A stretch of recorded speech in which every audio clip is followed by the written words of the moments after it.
Sorry about that.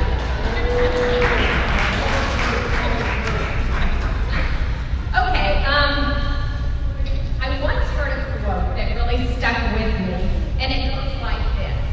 If it doesn't challenge you, it doesn't change you. As Brandon said, I'm Galen Fittewald. I've been teaching fitness classes here at the Y for 15 months, and Brooke has asked me to take a few minutes to share my story of challenges and changes. I promise it'll be brief. About 2 years ago, I began suffering from severe back pain. I couldn't sleep. I struggled with simple household chores. I had to quit my retirement job, and I had to stop playing pickleball. In a nutshell, I felt pretty helpless and pretty old. Well, I'd always been an avid exerciser, and even though I couldn't do many exercises anymore, I continued to come to the Y to stretch and socialize because the Y has always been my happy place. One day, Janice approached me and asked if I'd like to teach Y fitness classes. Well, I had always wanted to do that, but once she said it out loud, it made it a little more real. And so I thought, well, why not? So I enrolled in a fitness certification class, and I studied hard because I really did enjoy the class. Then the time came to take the proctor test, and I was pretty scared, but I thought, well, what do I have to lose except a whole bunch of money that I paid for the class? So I went ahead, I took the test, and I somehow passed. Deidre then asked if I'd start teaching a math class that she'd been teaching, so I tried it. The students in my class, as always, were very kind and very appreciative. But I was still in persistent pain, so I decided to go to an orthopedic doctor. I told him I'd started teaching fitness classes and asked if I should stop in case it was aggravating the pain. He told me not to stop and that I needed to work hard to strengthen my core muscles. So I continued teaching and found out that I truly loved doing it. But I still had pain. So long story short, I ended up seeing quite a few more doctors. I'd always ask them if they thought I should stop teaching classes, and their answers were always the same. Do not stop. They said I needed to continue to build my strength, work on my balance, continue training with weights, and to be sure to stretch a lot. They said eventually my core muscles should become strong enough to help protect and support my back. So I continued teaching, and I learned a lot of new exercises along the way, and my dedicated students, you guys know who you are, they were always willing to do all the new exercises with me without complaint. Then one random morning I woke up, I got out of bed expecting to be in my usual state of achiness, and I felt really good. Evidently those doctors were really onto something. And knock on wood, I'm still feeling good, and I'm enjoying being able to do exercises that I haven't been able to do in many years. So in case you haven't guessed, the moral of my story is to work hard to strengthen your body and always continue to believe that you can feel better. Your body is the only place you have to live, and if you challenge it, you can change it. Thanks.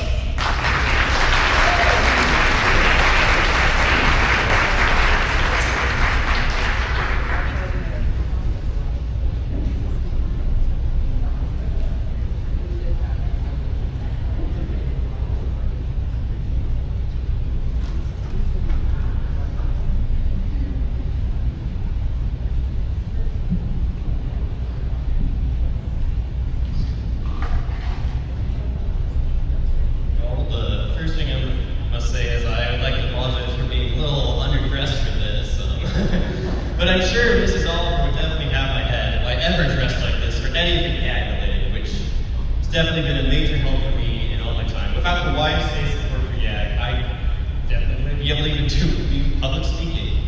I first joined YAG my freshman year after my brother encouraged me to do it very hard. A little more of a push than encouragement. But anyway, it was me and one other person in my class. I didn't really know anyone there. Didn't speak to anyone, not really. But that day, and just to give a little background, What it is essentially a simulation of how our government works. There's a legislative program, judicial program, all that will simulate the legislative process, making of bills, and signing. I was a legislator that year. I was under my bill. Didn't go anywhere. No one expected anything. So, next day, I actually decided that I would be speaking out while we were in session on the floor on other people's bills. And actually was recognized for that. And people were shocked that I could actually be out there and speak and have opinions and stuff. Yet, without I wouldn't have learned that I could speak out and have my opinion and have it heard and see how it can make a change. I had seen how giving my little perspective, my little tidbit, whatever it was, could have been a minute speech, could have been 10 seconds, could have made a difference towards the passage or not passage of the bill. And that changed me. I saw how that can make a major impact. Eventually, I served in the Rules Committee where we set the calendar. I served and even ran for office for presiding officer my junior year. And there, I became Secretary of State of the entire convention, which was definitely an experience I'll never forget. It was a really cool thing to actually be able to be in charge of all the elections, be up on the stage like my brother was 2 years before. Without the experiences that I had in YAG, I definitely wouldn't be able to come full circle and realize how much having a voice can make a change. Thank you definitely for all your support that you've already given at Fruit YMCA for the YAG program. I really appreciate it.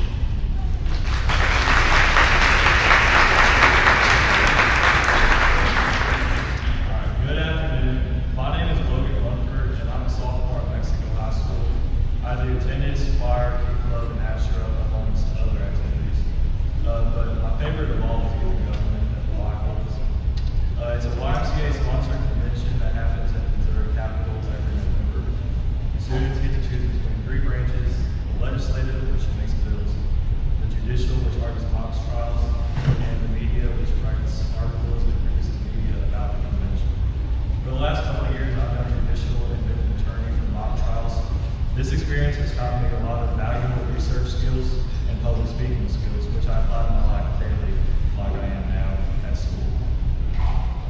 So, every July, there's a North Carolina conference, which is like a national version of the Easy Government we have in Missouri. So, I applied to that, and it's a little more selective. There's only 28 students per state that get to go to this. And I got accepted, which I was really excited about. But I knew that if I didn't get any financial aid, I would not be able to go to this trip. So that's where the Mexico line comes in, because they very generously funded my trip in full. So I'm really excited for that. I'm really grateful for that. It's called the Conference on National Affairs, so it's common for short. And you write a bill about like a particular issue that like faces our country right now. So while the state convention is more Missouri focused, this is more national. So I guess it's really exciting because I get to meet people from other states who have the same passions about government and law as I do. So I'm really grateful for Mexico Y, because if it wasn't for them, I wouldn't have even started youth in government in the first place and learned that I have a passion for law. And I'm really thankful that they funded my youth in government trips and also this conference trip in the summer. So thank you for your generosity. I pray you with government for Y because they really make an impact in the community.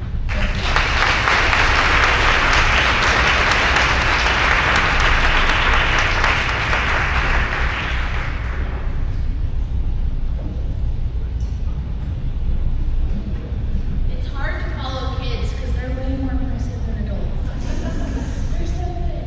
I have to say, that was a hard lead into Miss Carla Tansey, who's our next speaker, though, because I think she's pretty impressive. So, Carla, I know she is. That's a hard act to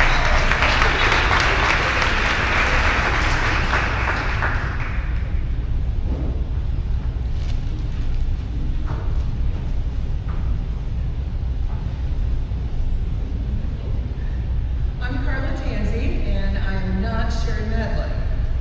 Brooke asked Sherry to come and speak about how Tom Taylor Day evolved into what we now call the YMCA Hero Award. And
about those of us who weathered the cigarette smoke and the ill tempers of the bingo players so that we had money to keep the doors open. Think about our weight room, which, if I'm not mistaken, it had like 2 bikes and 1 treadmill, and they were broken most of the time. Think about the stories I have. As I look out here, I have stories to tell about several of you younger folks, because I saw you at those junior high jams every month, and those were another way that we used to make money. Think about Steve Hagan, who said yes to being our first What? It hurts if you think about me. Yeah, it does. Well, it doesn't hurt me. It makes me feel good. Think about him who said yes to be our chair for our first annual support campaign, and who said yes to be our first capital campaign chair. Think about the seismic change that this once-a-year fundraiser has made for the Y, from the 25-cent popcorn bag to this coordinated, organized group, and what a change you guys have made for the Y, and I just want to thank all of you.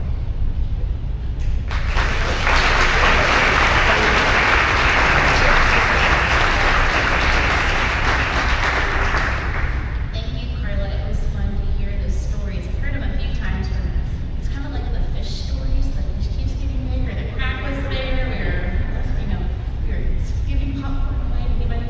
So anyway, it is always fun to hear those stories and remind us about where we started and how fortunate we are to be where we are now. So thank you for that memory lane trip.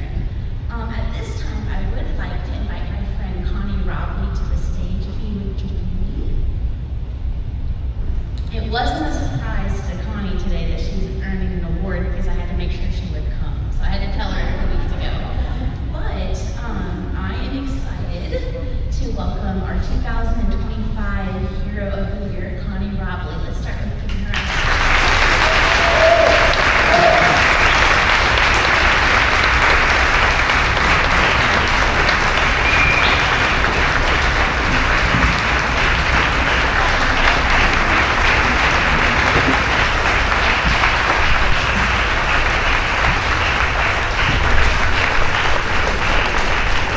thinking that's prize first, I think, up here. So, when you think of health and fitness in our community, from organizing community 5Ks to offering personal training here at the Y, Connie has done more than just lead workouts.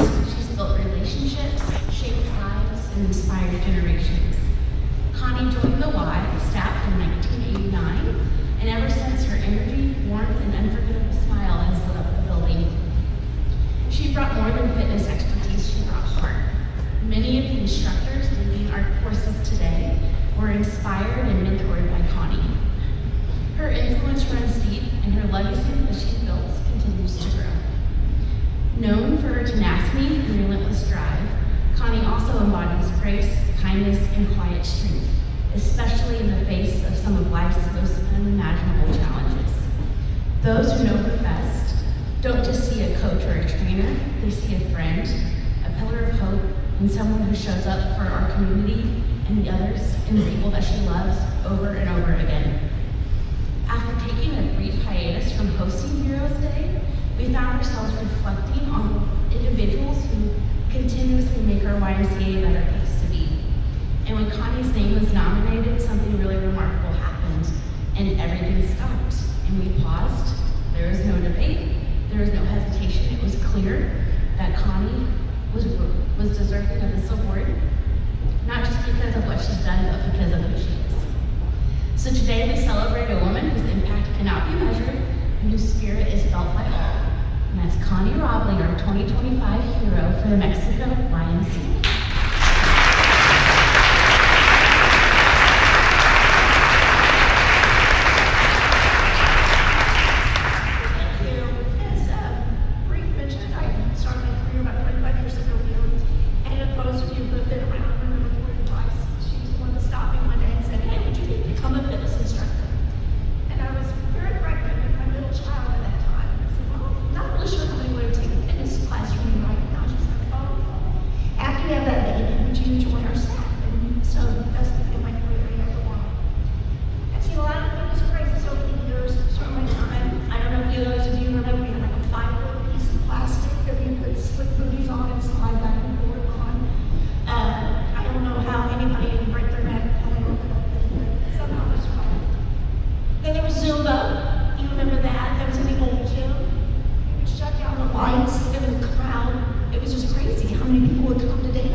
grateful to follow after some of these amazing speakers because it's the stories from Connie and Galen and Carla and Andrew and Logan that remind me of the important work that we do here at the Y and keep me motivated to ensure that this organization can be a foundation and a home place for all people in our community.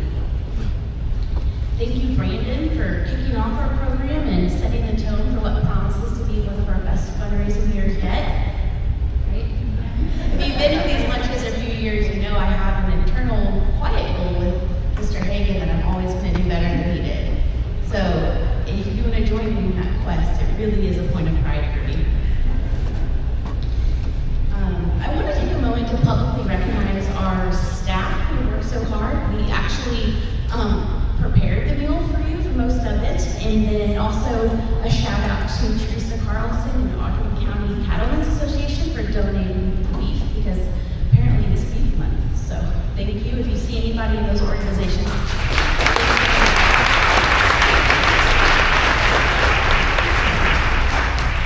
We also want to recognize that we understand the success of the Y in current years is because we stand on the shoulders of giants. So if you are a past or present board member or staff member, will you please stand so that we can give you a round of applause?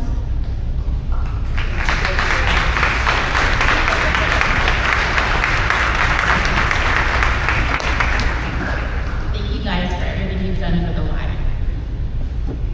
Our YMCA is truly thriving, but mostly because of the contributions of many of you in this room.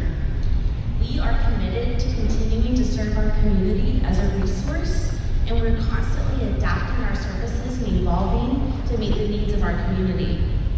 As I reflect on the past year, I am always inspired by the unwavering support we get from our community.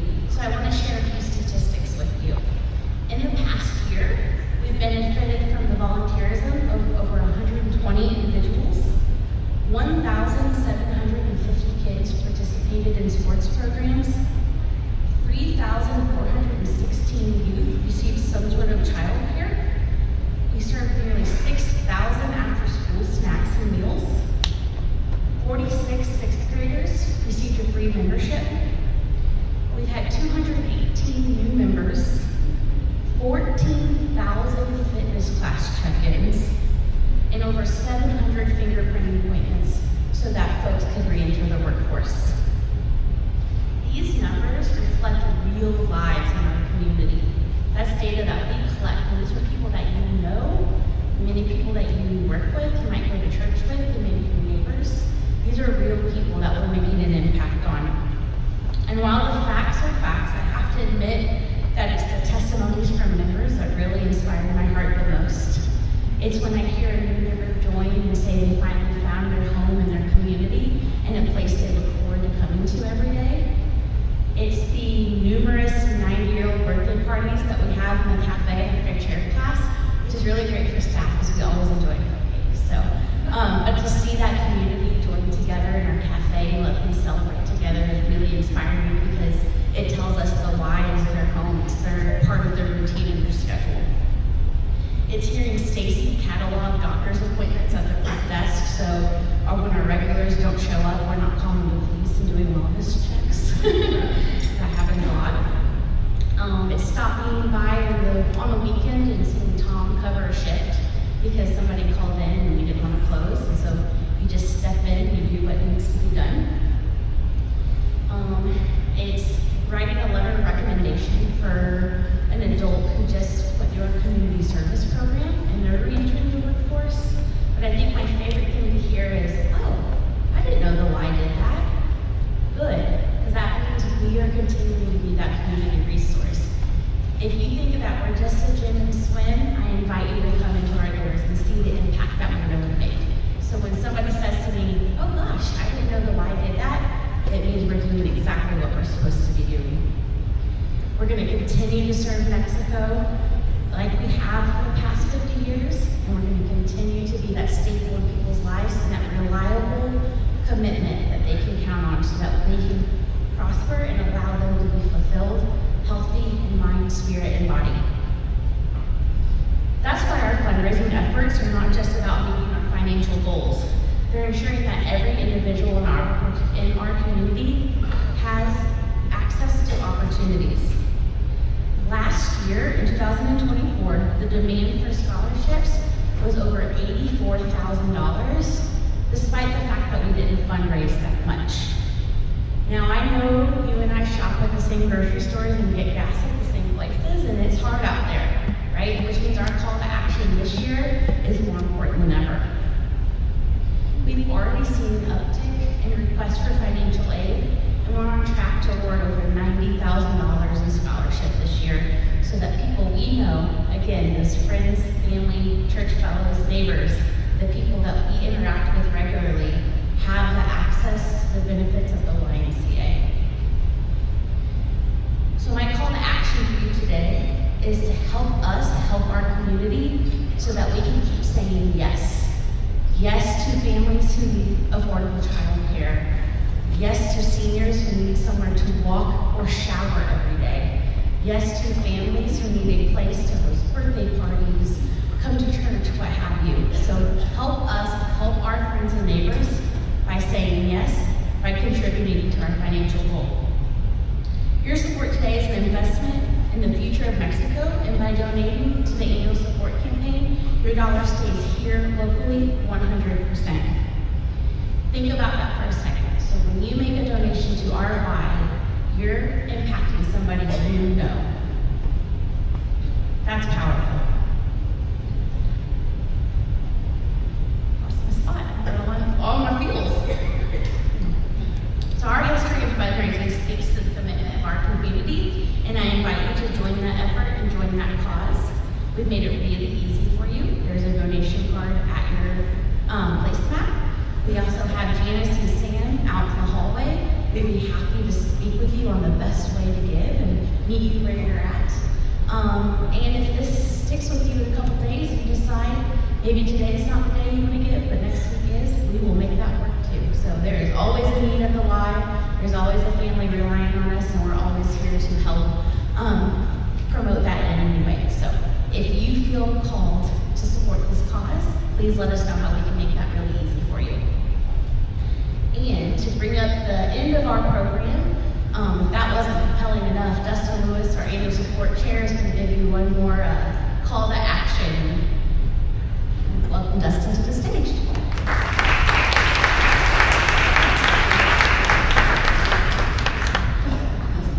All right. The moment you've all been waiting for me to speak so that we can all do our due diligence. So yeah, as Brooke mentioned, my name is Dustin Lewis, and I am the vice chair and of the board of directors and the 2025 campaign chair. As we come to the close, I want to extend my appreciation to each of you for being here today. Your support means the world to us, and it truly is inspiring to see our community together in such a meaningful way. I want to take one more moment to express a special thank you to the individuals and organizations who made this day possible. Mike and Stephanie Kulis, the Mexico High School students, Carla Tanzi, and Connie Raleigh, Audrey County Cattlemen's Association, and the law office of Kristen Arnold, and all of the YMCA staff. So if we can you please give them one more round of applause?